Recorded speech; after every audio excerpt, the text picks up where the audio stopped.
Good evening, সবাই কেমন আছো?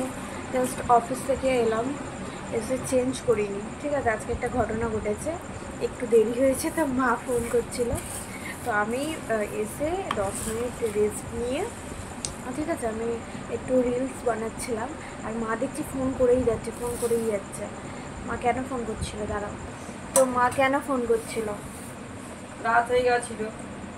আমি কি এই ঘর থেকে সাড়া দিচ্ছি, কিন্তু গাইজ এই ঘর থেকে আমি সাড়া দিচ্ছি যে ফোন কেন করছে, তবুও ফোন করে যাচ্ছে। মানে মিনিটস নেই। আমি এসেছি গাইজ, এসেছি 10-20 মিনিট হয়ে গেছে। তারপরে আমার মা কী খাচ্ছে চলো দেখো। তো আজকে মা মুড়ি কেন খাচ্ছে গাইজ? রুটি ভালো লাগে না।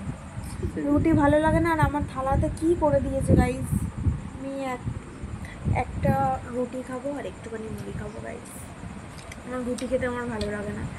তো এটাকে চেঞ্জ করে তারপর খেতে হবে গাইজ, নাহলে হোয়াইট পরলেই সবসময় আমার সাথে বাজে হয়। হোয়াইট জামাগুলোই সমস্ত কিছু দাগ লেগে যায়। তো অ্যাকচুয়ালি মা কনফিউজড হয়ে গেছে। আমি মঙ্গলবার নিরামিষ খাই, বৃহস্পতিবার নিরামিষ খাই, আর শনিবার নিরামিষ খাই। আজকে হচ্ছে সোমবার।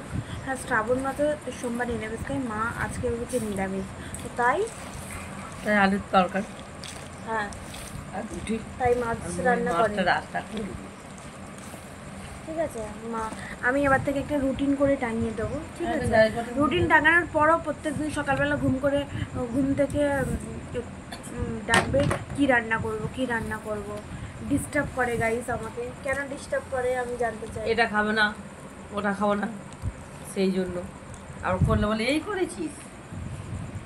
তো গাইস, খাওয়া দাওয়া করে নিই, চলো টাটা।